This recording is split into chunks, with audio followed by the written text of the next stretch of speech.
大家问千万字，大家要和大家做伙来捌一日。咱新闻今日讲到心凉鼻吐开，这个意思是讲一个人心情若轻松，胃口特别好。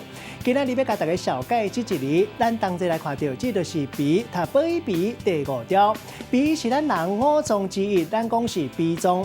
咱现代医学怎讲鼻脏有免疫、造血、清理老化、红血球在内这功能。也毋过古早医学无发达，误会讲鼻是帮助胃消化的功能。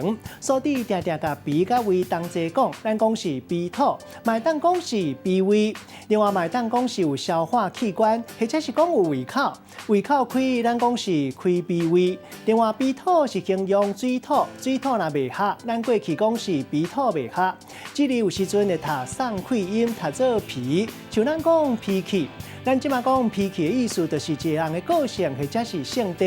古早字典有解释讲，脾气是一款的品性。咱带大家做伙来小解这2个词。头一个读做开鼻，意思就是开胃，让胃口变更较好。第二个读做心凉鼻吐开，意思就是讲一个人因为心情轻松，胃口特别好。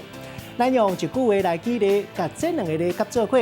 比如讲，为了庆祝今仔日领薪水，下班了，大家小酒出来食料理。经一间韩国餐厅有韩国酱菜做开鼻菜，后边好料嘛真澎湃，互人食到到底心凉鼻吐开。今仔日小解这一日读做鼻，有时阵会读做脾，提供予观众朋友来参考。